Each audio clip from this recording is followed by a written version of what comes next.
Hi, this is Kanaya, and today I will be reading you Practicing Mindfulness 75 Essential Meditations to Reduce Stress, Improve Mental Health, and Find Peace in the Everyday. This book is written by Matthew Sokolov. So, this book is about focusing on the now. So don't focus on the past, and don't focus on the future. So now you're gonna read the summary in the back to explain mindfulness. So it says, manage life's daily frustrations with practical and approachable mindfulness exercise. The practice of mindfulness has gone mainstream, but thought its newfound popularity. The true meaning of mindfulness has become clouded. The terms staying in the present or being in the moment are often part of mindfulness practice, but what do they actually mean? What's the benefit? And practicing mindfulness, Matthew Sokolov, founder of One Mind Dharma, explains how being in the present moment is only one aspect of the practice. Mindfulness may be more completely understood as being present with clarity, wisdom, and kindness.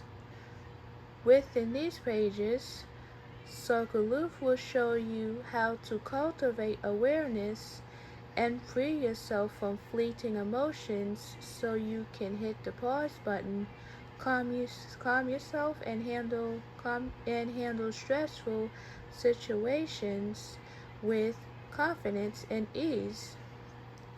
75 practical and unique mindfulness and meditation exercises to help develop your practice. Realistic advice for getting into mindfulness, including how to keep your mind from wandering, or what to do if you experience physical discomfort during your practice. A range of practices to aid with mood management and stress relief. So Matthew Sokolov is a meditation teacher and founder of One Mind Dharma and Petaluma, California. He trained as a Baptist meditation teacher at Spirit Rock Meditation Center. So let's flip the page and let's see what this is about.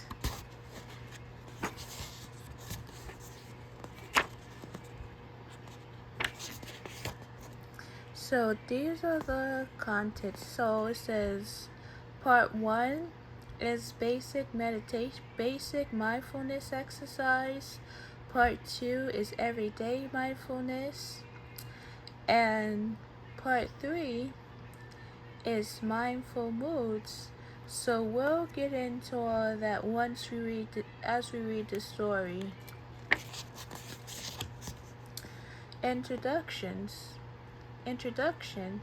As mindfulness and meditation practices have become increasingly mainstream, more and more people are actively seeking resources for how to incorporate these tools into their life.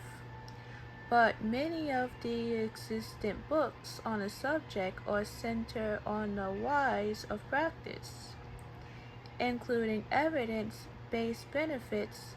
They don't truly serve the beginner who's diving into practice for the first time.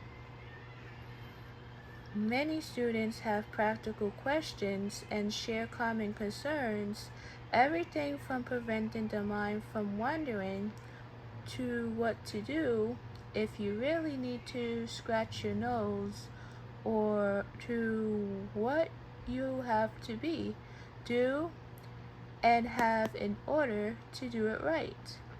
There are a few practical guides out there, but even those are lacking in depth, and frankly, they're not very exciting to read. In this guide, I've drawn on my traditional training and my years of experience working with students to create a practical, straightforward approach to mindfulness, including a variety of options that cater in different personalities and lifestyle. When I first sat down in a meditation class as an adult, I was struck by the fact that everyone in the room seemed to be completely at ease. At 18 years old, struggling with drug addictions, I had found a group of people who ex- extruded a kind of who exuded a kind of calm acceptance that I could only dream of. At the time, my moment to moment experience was one of stress, chaos, and pain. I did not know exactly what I was searching for, but I knew I wanted to feel the way these people seemed to feel. So, this is the person that wrote the story. So Matthew was going through drug addiction when he was 18 years old, and then he had to even though drugs addiction is like when they take drug pills or drug tests, or anything that's required to that, that's what he might have had to go through. Even though it was hard to get through that, to go through. So and then he took a mindfulness class to practice meditation, and after he learned how to do mindfulness, he was the person who taught others how to do mindfulness and how to calm everyone down. So he had to find someone. Who extruded a kind of calm acceptance that he can only dream of. So he had to go through stress, chaos, and pain, and he didn't know what to do. So he had to find people that can help him to calm down and make him feel at ease. So let's turn to the next page and see what happens. So when I got sober a year later, I dived headfirst into medication and mindfulness practice. I engaged with a local meditation community and began to see the ways in which I had been causing my own sufferings and pain. Like all people, I've had painful experience in my life. Some were caused by my own behavior, others were out of my control. My first big insight came when I realized that my reactions to those experiences were causing me more pain than the experience itself. As the years passed by, my meditation practice became an increasingly important of my life. I didn't have much money, so I attended a donation-based silent meditation retreat in Southern California when I was 19. For 10 days, I followed instructions and sat in silence. I felt massively under-equipped and overwhelmed. I struggled daily with consistent thoughts of leaving early and constantly fought with the discomfort I felt in both mind and body. It was rough. When the retreat ended, I immediately signed up for another one scheduled a few months later.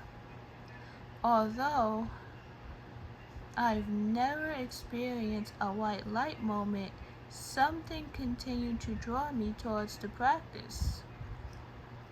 Since then, I've attended sat multiple retreats a year, ranging from 7 days to 4 weeks.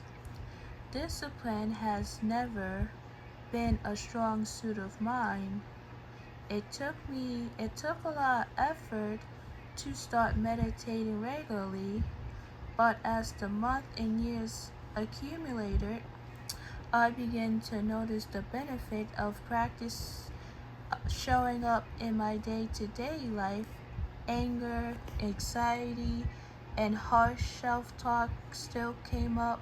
So have anybody had come up with this feeling who has gone through pain and suffer pain and all this, like, have anyone experienced that?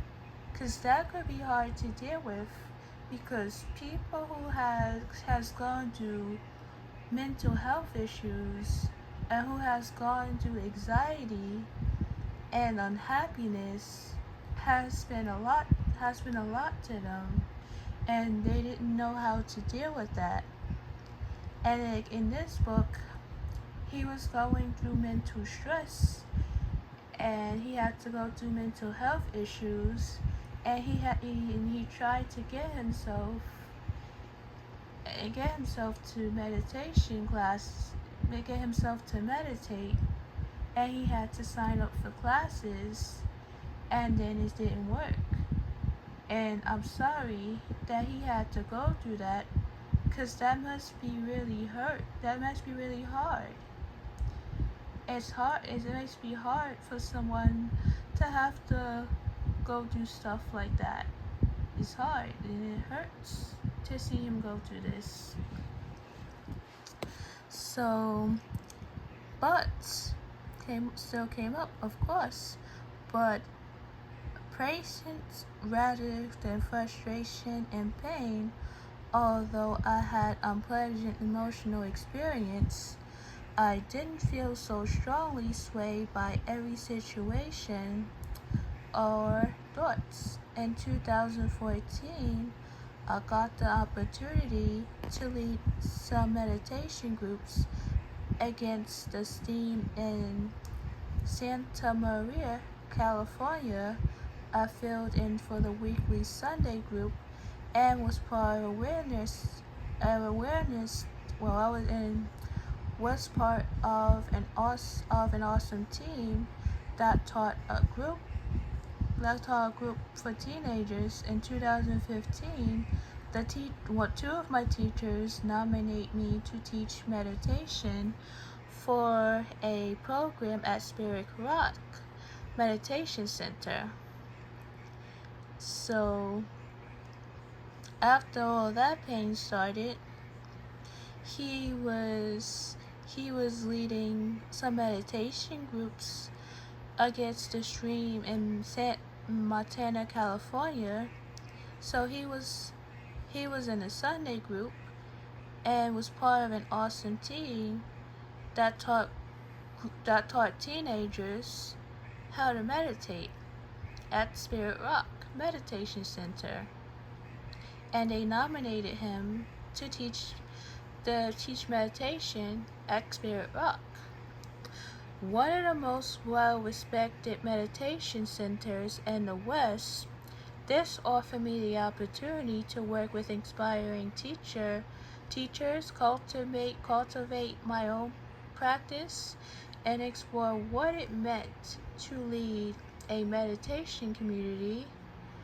When I opened the One Mind Dharma Meditation Center in 2017, I did so with one goal in mind: to create a space where anyone could come and investigate their inner experience in a safe, supportive environment.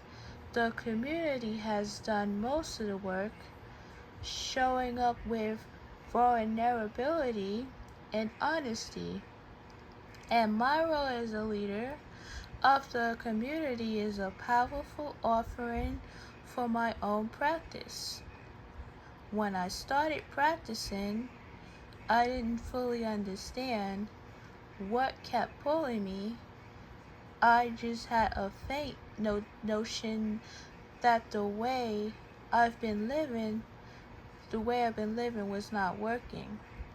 I've been fighting with every thought, resisting my emotions, and obsessing over past experience and what would I do in the future, without knowing exactly what was without knowing exactly what it was that needed to change.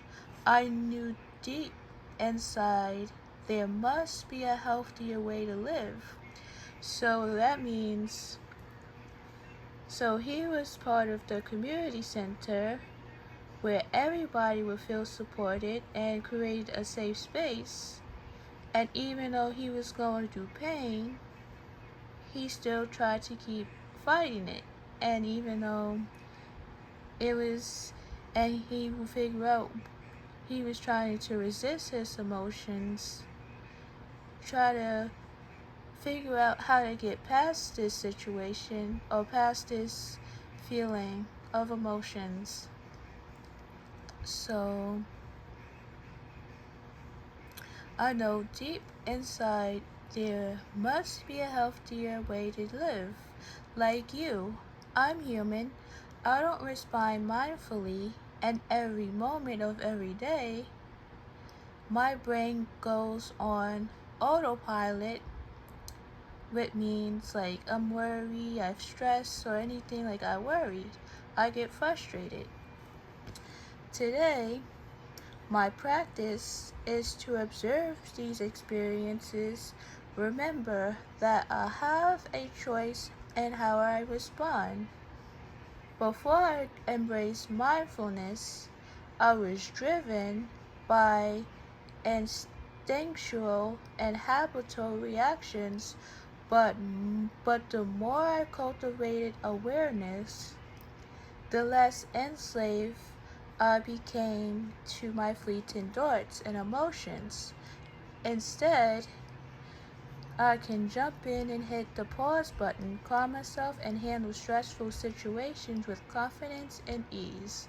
So that's what he's gonna do. He's gonna hit the pause button and handle stress with confidence and ease. And he's gonna be like, oh, I can do this. Cause instead of him being stressed out, take a pause. So guys, if you get stressed out, take a pause for a second. Do what you have to do to calm yourself down before you worry about everything else. So that's what that is. So that's what you have to do if you feel stressed. So, in a sense, mindfulness practice has given me back my free will. My deepest intention is to make these practices available to anyone who seeks a different, more, wait, to anyone who seek a different, more balanced way of living. I have seen people from all walks of life turn to mindfulness for help with anxiety, grief, and physical pain. Regardless of why someone comes to practice, they generally all have the same goal that I did: to find the healthiest way to be a human being. That's the whole purpose of that. You have to find a healthier way to become a human being. But if you don't, then you're going to be living the same stress forever. And we don't want that. People want to be healthy. People want to grow and live a healthier life. That's what he wants for himself. He wants to live in a healthier life so that he can get better.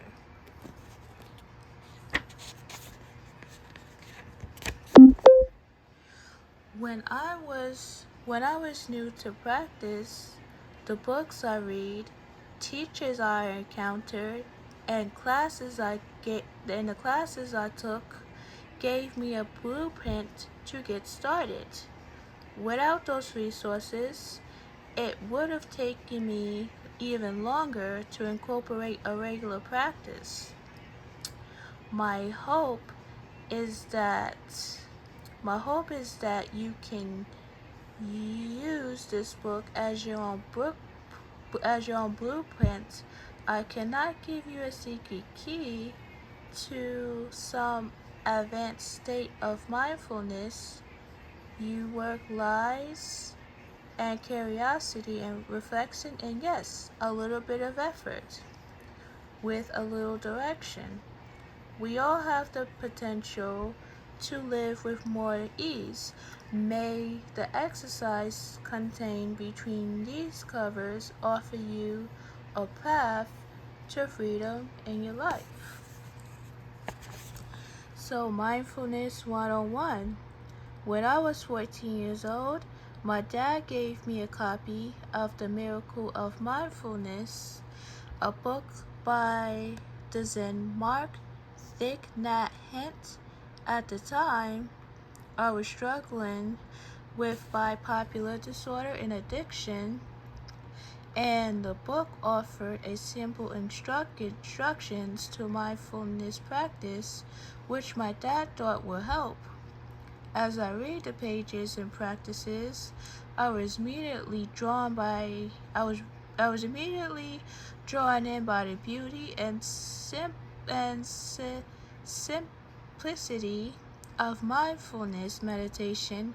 I read each chapter carefully, seeking to fully understand the idea of mindfulness.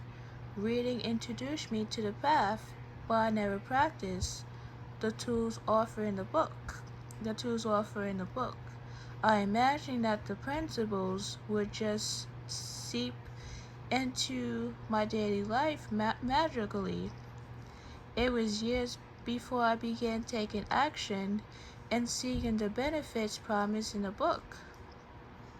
I learned, as you will, that living mindfully requires a lot of practice.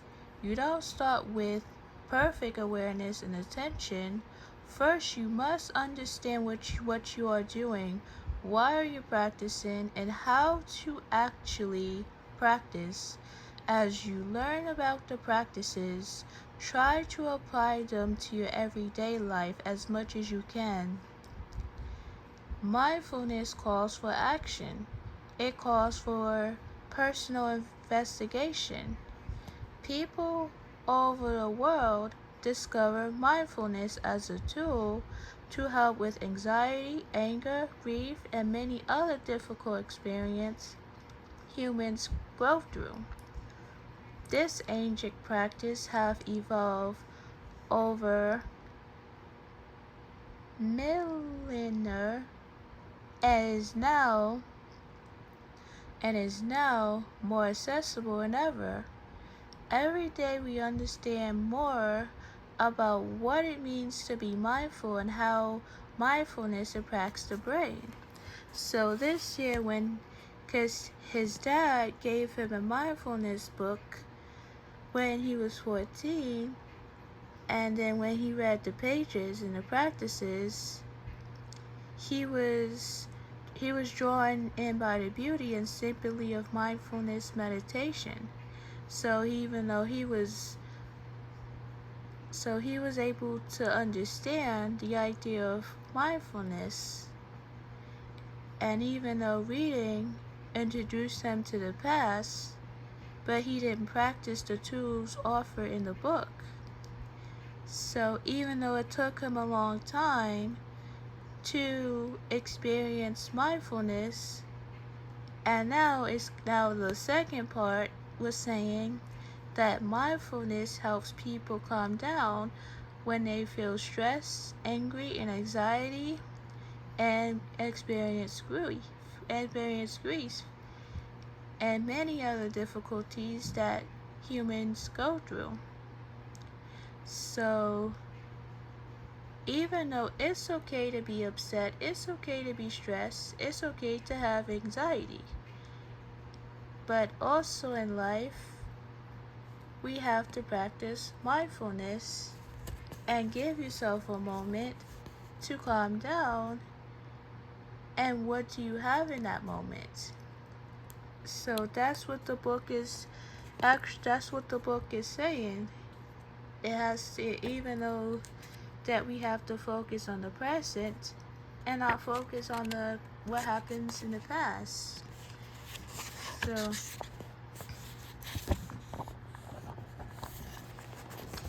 So let's see. So by understanding what mindfulness is, how it may be beneficial in your life, and how to get started, you are laying a foundation for deep awareness and growth.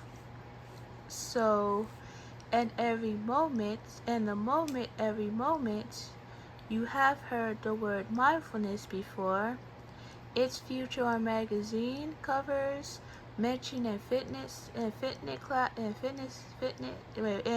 mentioned in fitness classes, and touted by top business leaders across industries as a tool to enhance productively. But as mindfulness practice has become more mainstream, the meaning of the word has become clouded. People may encourage mindfulness or being present, but what exactly does this entail? Mindfulness is often described as the practice of simply being in the present moment, but this is the only one aspect of the practice. Resisted in the present moment is an important piece. It's the first step in bringing your attention to whatever is happening here. And now, whether it's a thought, a difficult emotion, a task at work, or the breath, but it's just the beginning. When you limit your definition of mindfulness to the practice of being present, you overlook several other important aspects. As you move through the exercise in this book, you will see the terms mindfulness practice and meditation used interchangeably. Meditation used interchange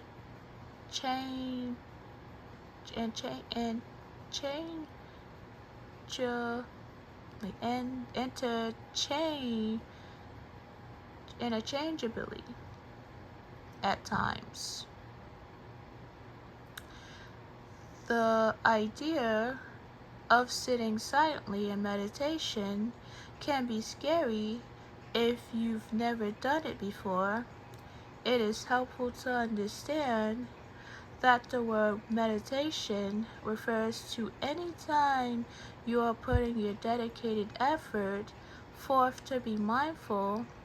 This may be in a sitting practice or while you are washing dishes. Remember that mindfulness is practice, not just on a meditation cushion. You can induce mindfulness into any daily activity. Mindfulness may be more completely understood as being present with clarity, wisdom, and kindness. If you bring your awareness to the present moment with judgment and anger, is that really useful? In order to build a healthy, beneficial mindfulness practice, it is necessary to cultivate several different behaviors, attitudes, and skills.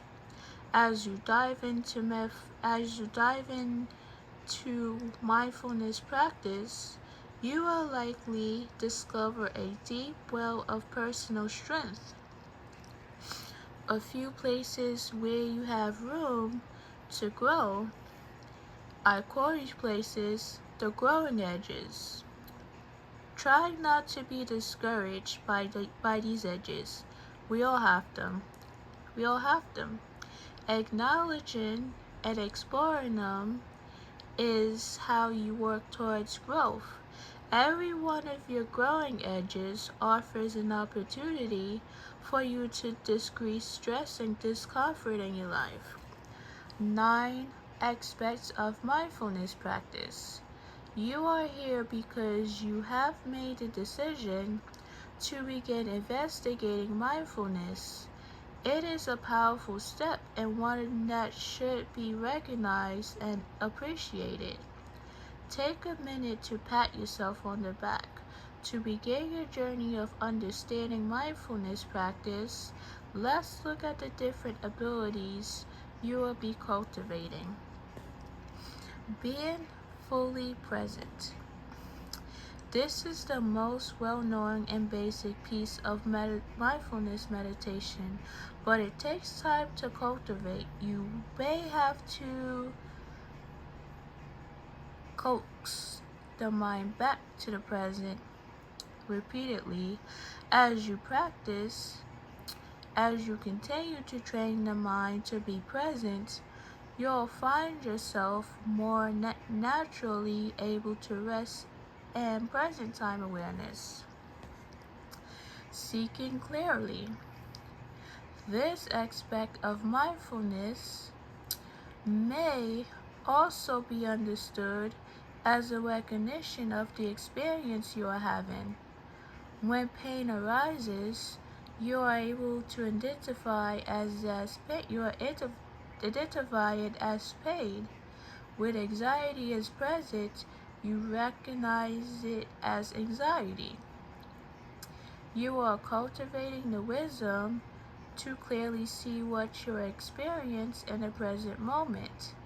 Letting go of judgment. You may notice your mind labeling something, a feeling, a thought, etc. as good or bad, right or wrong, positive or negative.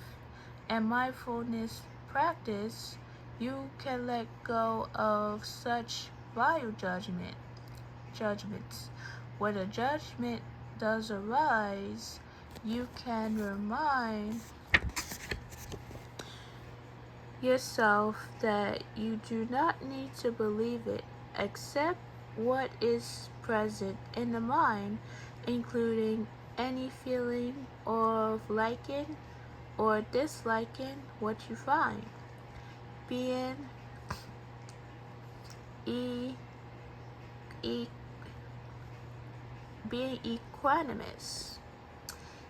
Equanimity is the quality of remaining balanced, especially when presented with difficult or uncomfortable circumstances. Whether the experience you are having is easy or difficult, the energy and effort you bring to it can remain uncharged. In this way, you build inner resilience, learning to move through difficult situations with balance and stability. allowing everything to belong. Life contains a variety of experience. You may find yourself inviting some and while pushing others away. The English monk, a Jan Su Sameto also tell his students everything belongs with mindfulness. You do not need to exclude any thoughts, emotions, or experience. Pay attention to it with mindfulness. You do not need to exclude any thoughts, emotion, or experience. Pay attention to whether arises and make space for uncomfortable moments. Cultivating beginner minds. When you learn something new, approach it with curiosity and eagerness to understand. As you grow in your understanding of the world around you, you could fall into autopilot, believing that you know exactly how things work and what you're doing. To support a healthy mindfulness practice, work to cultivate beginner's mind, observing experience and situation as is your first time. Remain open to new possibilities and watch out for the first time where your mind begins closing. Being patient. Most people come to mindfulness and meditation practice with a goal in mind. They want to relieve some anxiety, deal with daily stressors, or learn to work through anger. It's okay to have an intention, but remember to be patient. Clinging to a specific outcome can hinder your progress. Patience requires a little bit of trust in the practice, in your teacher and yourself. Keep your intention in mind and remember that growth takes time. So this book is introduce you to mindfulness because it helps you to focus on the present and it's telling you to be positive whenever you're feeling down. And now I can see that many people is going through stress like this and they focus on what was happening in the past and what they was going through. So now this book is really telling you that you should focus on the present so you know what to do in the present and what are the positive ways that you can deal with stress. So mindfulness-based stress reduction. In light of the recent research on the benefit of mindfulness, physiological psychologists and clinics are incorporating mindfulness into their practice at an increasing rate. In the late 1970s, Professor John Kabat-Zinn of the University of Massachusetts Medical Center found a mindfulness-based stress reduction program. MBSR is a form of mindfulness-based meditations and practices combat with contemporary science. It offers methods for reducing stress, helping treat depression and anxiety, and working with physical pain. In the past 30 years, like he did, he was going through physical pain, didn't know how to deal with that, and it was really hard for him. MBSR has grown into a worldwide program with thousands of teachers and programs available. In the 1990s, an elaboration of cognitive behavior therapy, mindfulness-based cognitive therapy was created to help prevent relapse in people experiencing depression. Therapists mix CBT methodology with mindfulness-based practice to bring awareness to judgment, self-criticism, and rumination. Psychologists and psychotherapists have found success with mindfulness-based practice for a variety of individuals. Mindfulness-based relapse prevention is being used to help treat addiction.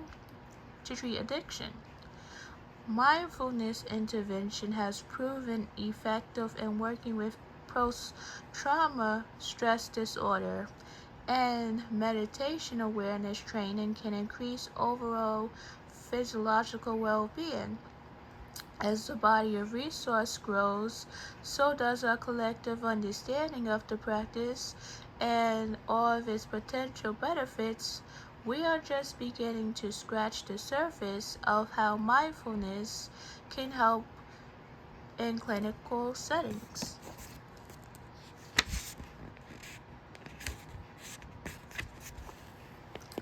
Making a friend. Mindfulness is not about beating yourself up. Kindness is a central part of practice, and that starts by being kind to yourself. Without kindness, you can be reactive and unable to see clearly. When practicing, respond to your experience with gentleness. Act as if your mind is your friend, not an enemy. Honoring yourself. You don't need to clear the mind. Be perfectly calm, or be a master of kindness. To start practicing mindfulness, start wherever you are and honor yourself for being here in the first place.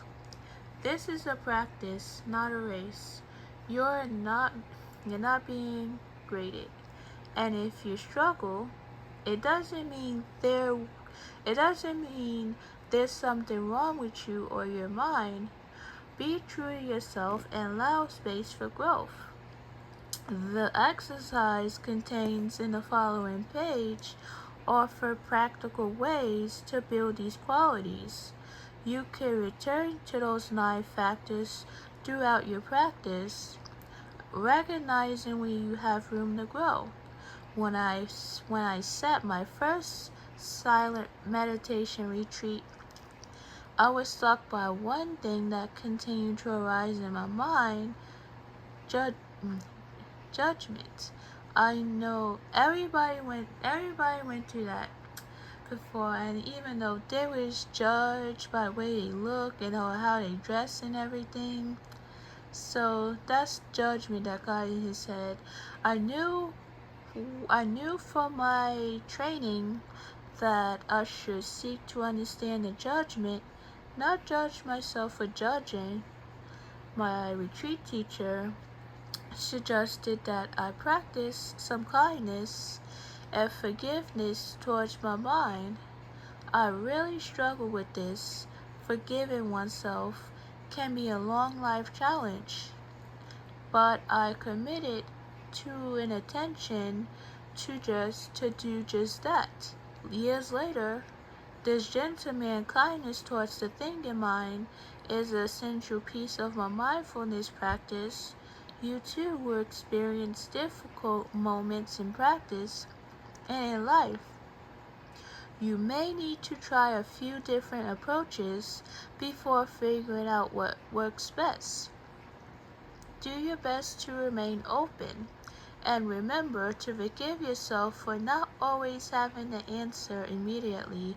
As you continue to practice, you will deepen your understanding of what it is you need. You will know intuitively when to return to the beginner's mind, when to practice gentleness, and when you are getting knocked off balance. Research-based benefits. I recall participating in a meditation group in my teens, hearing a group of people shared about the benefits of mindfulness in their life. People told stories of mindfulness helping with panic attacks, curbing their anger, and encouraging a more compassionate lifestyle. When talking with them afterwards, I found the joy and clarity in their eye undeniable. This was a turning point in my life and practice. I saw that mindfulness was a source of contentment and ease in the life of other human beings. Today, we are lucky to have a body of clinical research to support that. Mindfulness has been taught for over 2,000 years. People across the world has utilized its practices, discovering the personal benefits mindfulness can bring. We live in an exciting time as scientific understanding has grown in the past century. Many of the world's top minds are using model methods to prove the moderate benefits of mindfulness meditation. Mindfulness benefits. Mindfulness has been studied in clinical settings using brain imagining technology or intensive physiological testing. Although the field of mindfulness research is relatively new, research teams continue to find physical evidence of the anecdotal claims meditators have made for centuries. Many studies found changes in behaviors and brain actively after just a few weeks of practice, with participants maintaining their positive effects up to a year after undergoing a mindfulness-based training program. Understanding the research can ground you in why you're doing this, practice in the first place, and give you a glimpse at some of the benefits you might experience for yourself. So researchers find that meditation is helpful for people who's going through mental stress or who's going through a physical experience. And it's hard to get past, and it's helpful to a lot of things. And then after you get from stress to calmness, then they feel good as new. And then they saw once they do mindfulness, then people find it helpful, and then they found meditation common for them. So that's what basically researchers did, and mindfulness been around for a really long time. So it's helpful. So now researchers are saying that meditation is helpful for a lot of people. That's why I should have explained it from the beginning, but it's fun. So, stress reduction. In 2010, a team of researchers analyzed findings from the past decade and determined that mindfulness was effective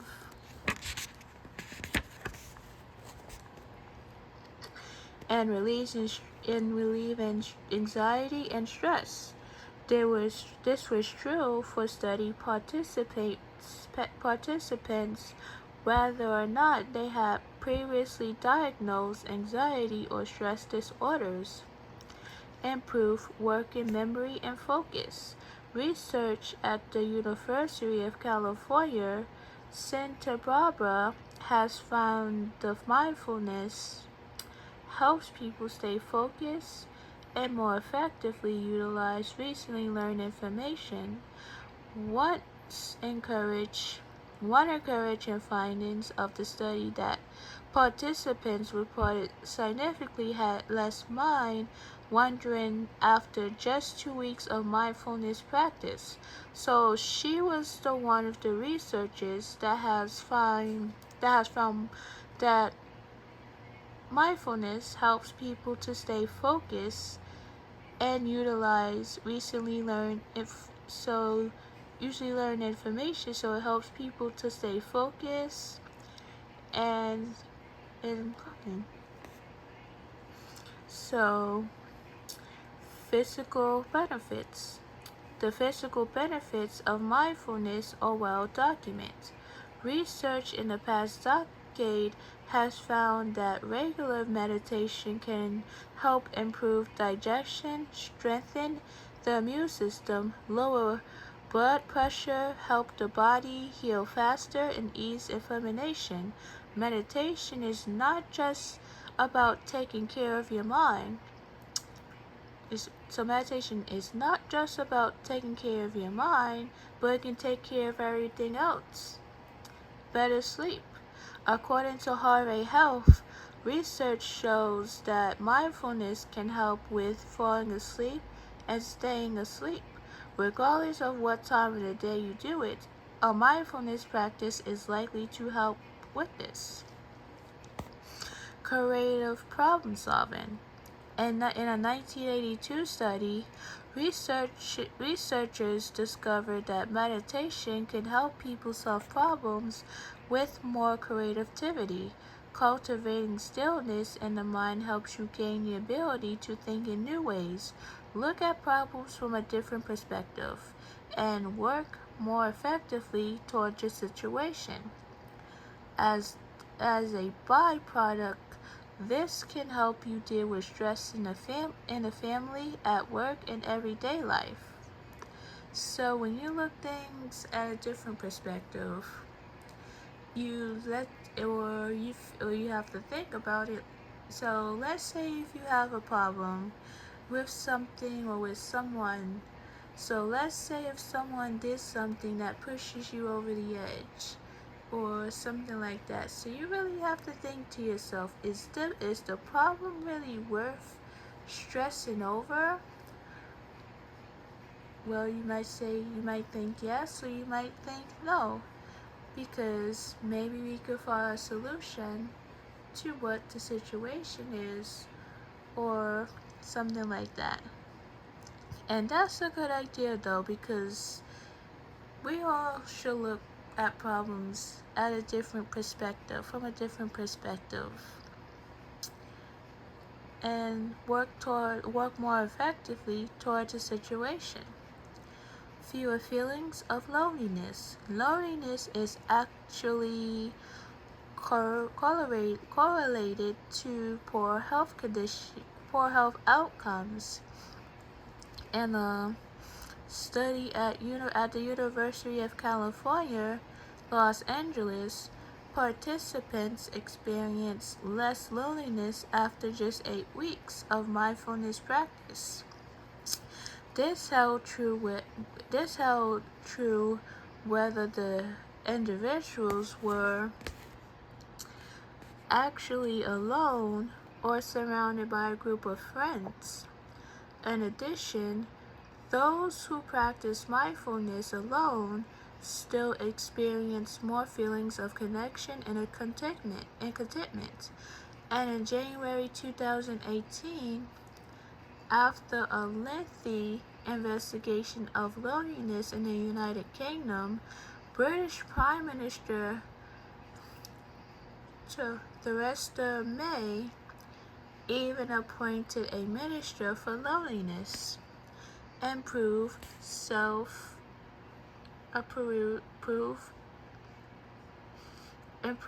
self-esteem. So many of us struggle with this. Mindfulness practice has repeatedly been shown to improve self-esteem across cultural boundaries. It can help you improve it can help you improve your body image, sense of self-worth, and basic contentment with who you are as a person. So if you set healthy boundaries, then you feel good as new because you showed that you stood up for yourself. So mood regulations. Although mindfulness is not a substitute for proper clinical care, it does offer a powerful way to help regulate mood disorders and issues. If you're experiencing periods of depression, anxiety, or mood changes, mindfulness may help you with these issues. Researchers have seen mindfulness help stabilize moods in those with diagnosed mood disorders and those without. And I should have said this from the beginning. Even though mindfulness might not help everybody, because the based on what is going through in their life, but mindfulness should help everybody. Based on what the book is saying, mindfulness helps everybody. So the essential of practice, you don't need anything special or extra to cultivate mindfulness in your life. Getting started is usually the most difficult part, but over time, it becomes easier as you find what works best for you and your lifestyle. As you practice, pay attention to what feels easy, smooth, and right, and what causes friction and resilience. Use the practice in this book, the suggestions for getting started, and your own insight to help build a mindfulness practice. Throughout my years of teaching, I have heard of many ways to get started, and they all slightly different, personalized to the individual. Here are a few things you can do to help yourself get on the road to mindfulness.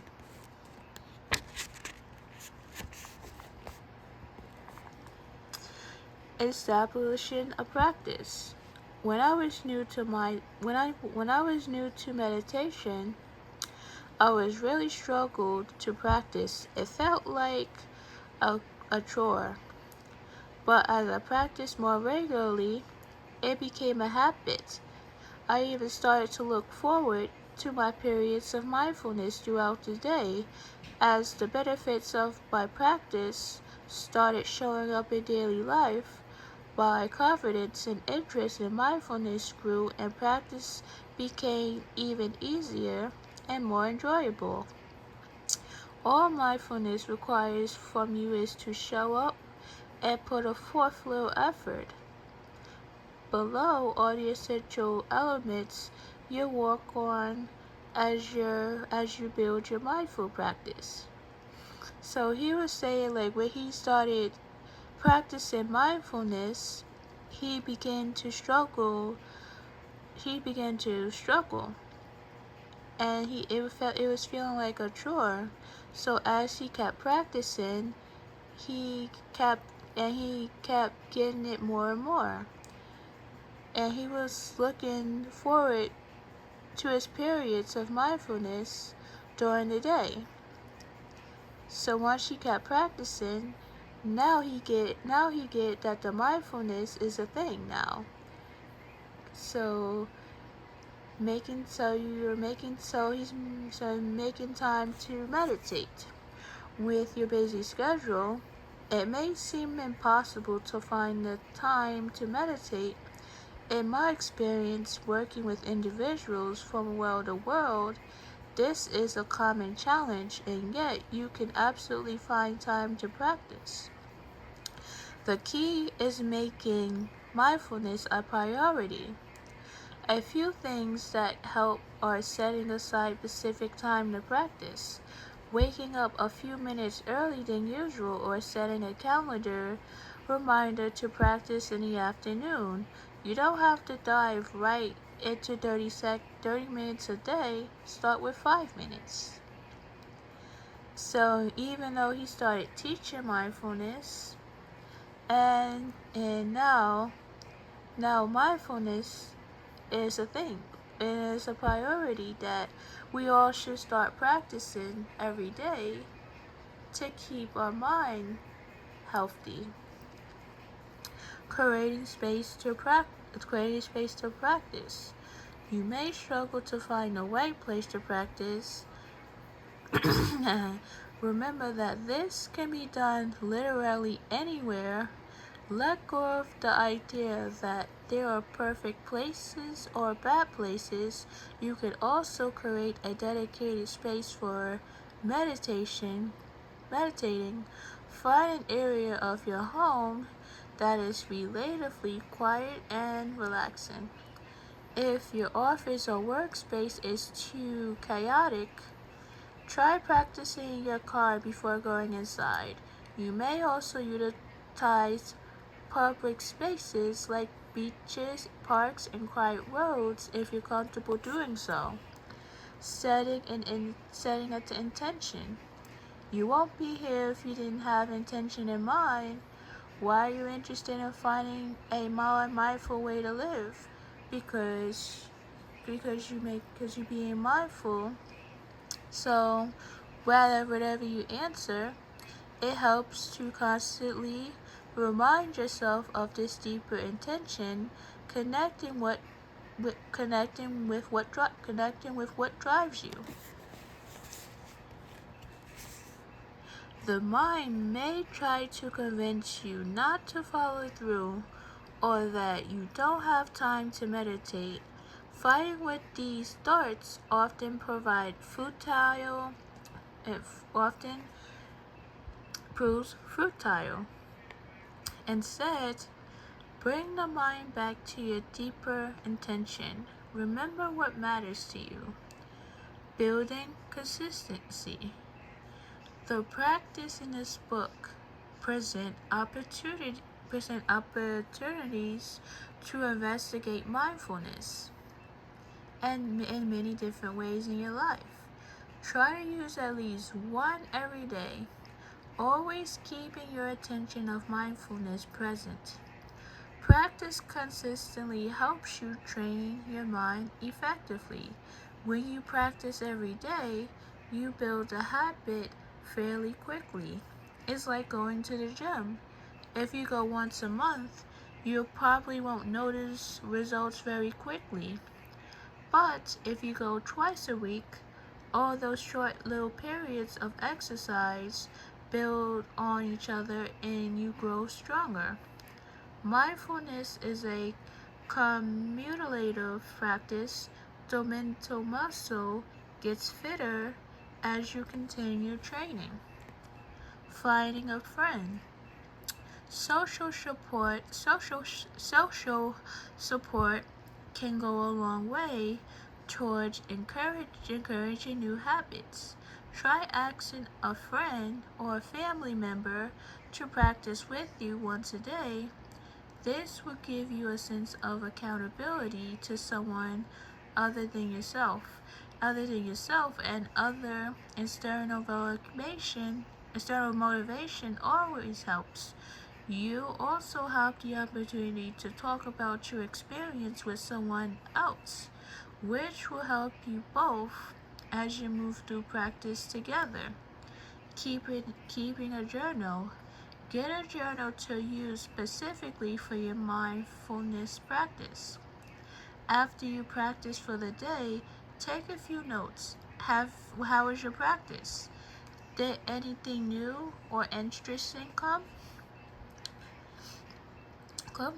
So mindfulness is simply being aware of what's happening right now without wishing it were different.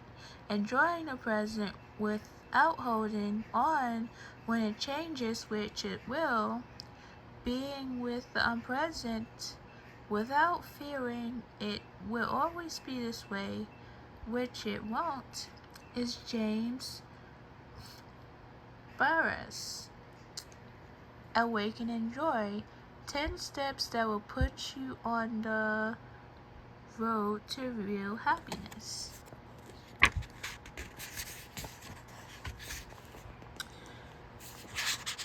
Let's see. Let's go back. So, did anything new or interesting come up?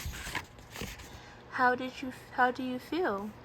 The act of writing down your experience with mindfulness can help you understand it more clearly, ingrains your newfound insight into the mind, and gives you something to look back on.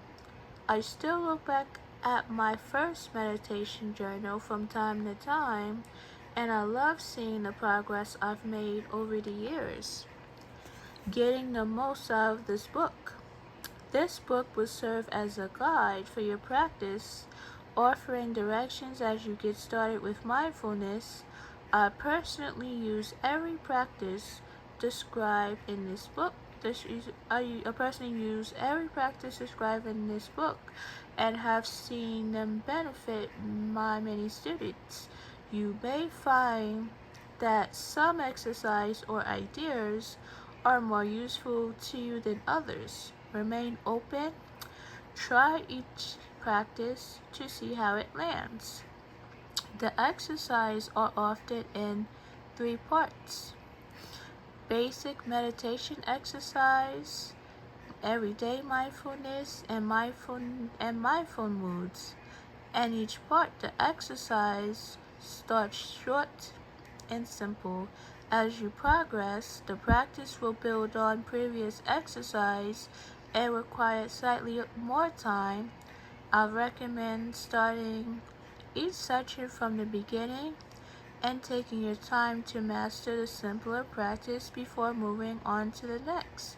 If you are a beginner, I recommend starting with the basic mindfulness exercise first. No matter what your specific concerns are, this part details the foundational practice of mindfulness, and you'll continue to come back to them throughout your practice. A word on meditation. Most people hear the word meditation and imagine a poised yogi sitting still for hours on end, with a complete empty mind. While seated meditation is certainly an important part of mindfulness practice, it is important to note that every mindfulness exercise in this book is a form of meditation, and there are plenty that don't require you to stop everything and sit quietly with your eyes closed. There are several more engaged practices, various tools to use during your daily life, and more open eye exercise.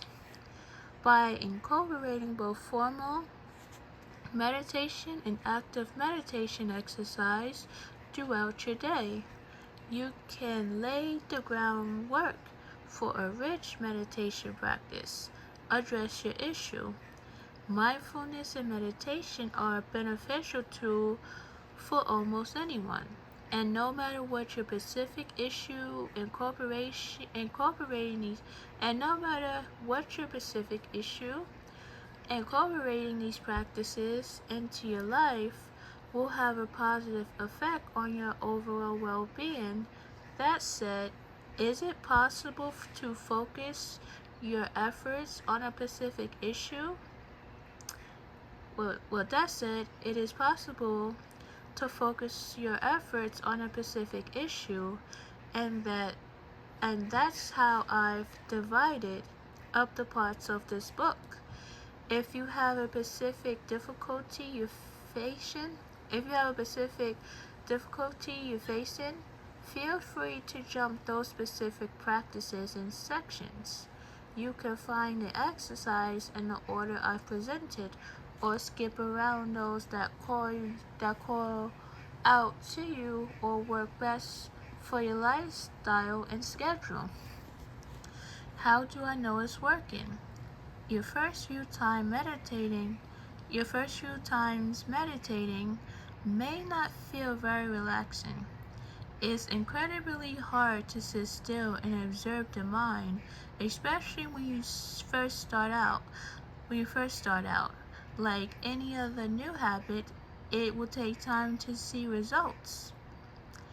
It's a call of practice because it's not meant to have an ending, like crossing a finish line, or cooking all the recipes in your favorite cookbook. Mindfulness is not meant to be a quick fix. It will keep you company throughout the rest of your life. As you progress, notice the moments of mindfulness that begin to pop up during your days. You can also tune in to any cravings for results or or cure, and try to view these with curiosity instead of impatience. The early phases of your practice will help you learn to let go and trust the process. So, relieving anxiety and stress. See exercise 51, calming the palm of body, like page 119 and 55. What's the emotion? Page 127. So it says cooling anger, cooling the fire, working with pain, smiling, managing depression, tender heart for others. You can handle this. Eating, exercising, and health. Cooking with clarity. Doing the dishes and color your world. So all these pages, we'll redo them and see what they're about. So it's gonna take time though, but I'll redo them with you guys. Grow your practice. The practice contains in this book range in length from just 5 minutes to 20 minutes or longer. As you start the journey, give yourself permission to grow into longer exercises. As you master the quicker, simpler techniques, your understanding and insight will build, and you can move on to some of the longer ones. This is a path of growth. Be patient with yourself and move through the exercise at your own speed. I encourage you to try all of the exercise so you can experience all the different ways you can cultivate mindfulness. Extend yourself. Moving through the book, you will face challenges and difficulties. Some exercise will come naturally, while others may expose growing edges and requires more time and effort. Remember, you are capable. You may doubt yourself in certain moments, but sometimes growth pushes you out of your comfort zone. These practices may lovingly nudge you to dig deeper. It's okay to experience fear, doubt, or judgment. Just keep moving forward with your practice. Definitions. You will see the following terms peppered through the exercise. Feeling tone. The experience of something as pleasant, unpleasant, or neutral. For example, the feeling tone of a hearing bird chirp may be prescient, while the feeling tone of an itch may be unpleasant. The growing edge. The places where we have room to grow. These are often difficult moments when we struggle, yet we have a powerful opportunity to learn. Hooking and unhooking. Hooking in is when we become an envelope and an experience and lose the power to choose how we respond. Unhooking is the act of releasing from the experience and returning to awareness. Loving kindness. The practice and quality of caring for the well-being of others. Loving kindness is an opening of the heart, meeting others with kindness, sometimes also referred to as metta. Mantra phrase. Phrases and mantras are used in some practices as an object of awareness. A phrase or mantra is a simple sentence used to cultivate intentions, and it serves as a way to stay focused on a goal. Meditation. Meditation is simply the act of dedicating time to develop a quality of mind and heart, often in silence. Through often done in a sitting practice, through often done in a sitting practice, meditation may also be done while walking, doing dishes, or eating. Mockery, monkey mind, the mental state in which the mind bounces around quickly, much as a mockery does from branch to branch. Nothing, so the world is noting. The practice of mentally saying what we are experiencing. Noting involves silently saying something in our head. It helps us see something clearly without getting hooked in. Parasympathetic nervous system. The part of the central nervous system responsible for down regulation, including slowing the heart rate, relaxing muscles, and increasing gland activity. Present time experience. Whatever is happening for us in the present moment, the present time experience is what is arising into our experience on a moment-to-moment basis. It is always changing, full of different full of stimuli and consistently present.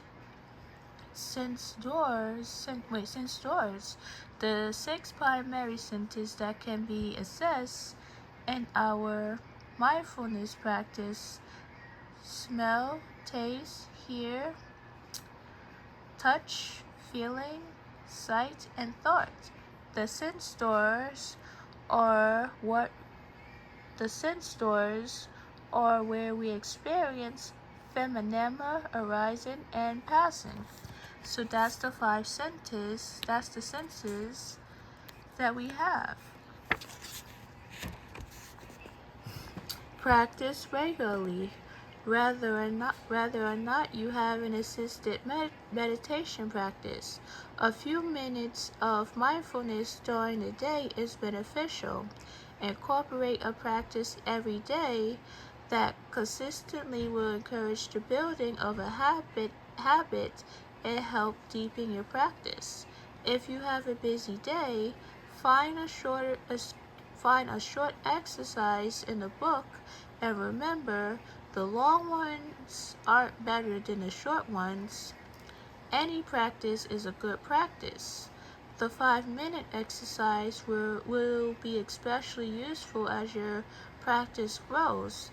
They help you refocus you when you start to drift, and they can be a great way to reconnect with your original intention. Forgive frustrations.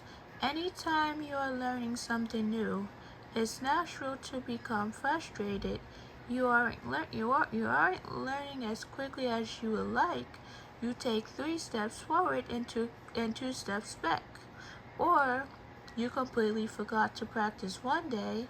Not being good at something is frustrating, which is why forgiveness and beginner's mind are such important parts of the journey. The path to mindfulness is not a straight one-way road. It winds.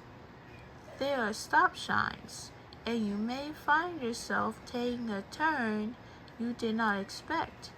Return to forgiveness and curiosity as many times as it takes. The exercise that follow will help you investigate your own experience. Clarity will grow. You will learn to respond with gentleness, but you will not be pulling anything in from outside of yourself. The exercises work by cultivating that which you already have. Within your own mind and heart are the seeds of kindness. Practice wisdom and awareness. Water the seeds and watch them blossom. So it's kind of like a saying,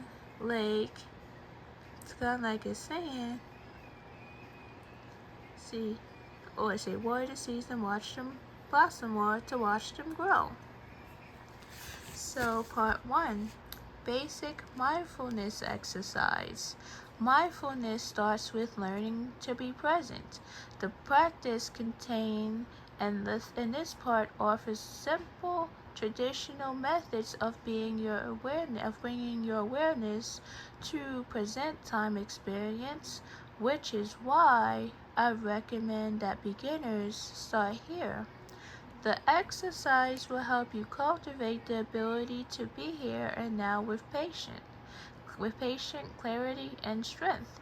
We will discuss how to bring the mind back when it wanders, let go of self-judgment, and respond with gentleness. Through dedicated effort, you will learn to train the mind and the heart of awareness. So, Chapter 1, Finding the Breath, and the time is 5 minutes. The body is always breathing, and the breath is constantly moving. Your breath is not only the best place to start, is a constant you can return to any time you need a little centering. In this first practice, you will gently find the breath in the body. There is nothing to figure out. There are no problems to solve, and there's nothing special you need to do. Constantly return to your direct experience of the body breathing. You are training the mind to be the one experience without distraction. So it says the steps. So number 1, find a comfortable position for the body. Sitting is often recommended as it helps keeps the body awake and energized. You'll also try laying flat on your back or standing. You may need to sit on a yoga mat, meditation cushion, or chair. Find what feels comfortable and sustainable for a few minutes of stillness. Number 2, gently allow the eyes to close.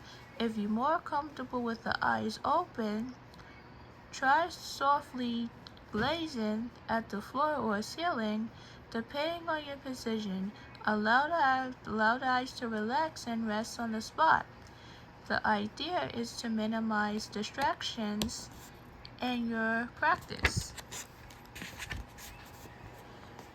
Number 3, bring your awareness to the abdomen.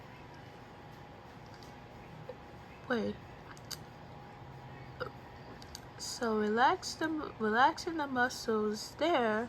See if you can feel the natural rising and falling. Imagine the body is breathing itself. Find a navel around the obliques. Notice the movement with each breath. Take a few deep breaths like this. Number 4, move your awareness up to the chest. As you inhale, tune into the expansion of the lungs and the rising of the chest. As you inhale, feel the contraction and movement. See if you can follow the feeling of the breath from the beginning of your inhalation through the end of your exhaustion or of your exhalation. Number 5, now bring your attention to the nostrils. The feeling of the breath may be more suitable here. Try taking the deep breaths to see what is present for you. You may notice a slight tickle at the tip of your nose as you breathe in. You may notice the breath is slightly warmer on the way out. Number 5, rest your awareness on the body breathing in one of these 3 spots. When the mind wanders, refocus on the direct experience of the breath. Continue to observe the breath for a minute or two. So that's number 6. Number 7. Wrap up this period of practice. Bring this awareness with you into your daily life. Stay in touch with the breath in your body to help the mind remain present. The wandering mind. The natural tendency of the mind is to wander. Even the most accompanied meditators have wandering minds. The brain was designed to process information. It's just doing its job. Rather than seeing this as a problem, approach it as an opportunity to strengthen your mindfulness. Try to bring forgiveness, curiosity, and practice to these moments. And whenever your mind wanders, bring it back to the breath. Bring it back to the breath. So number 2, we're gonna do the next day. So I hope this video helps you. So hopefully you like, subscribe, and comment down below on my video if the mindfulness helped or didn't help. So have a good night, everyone. Thanks for watching.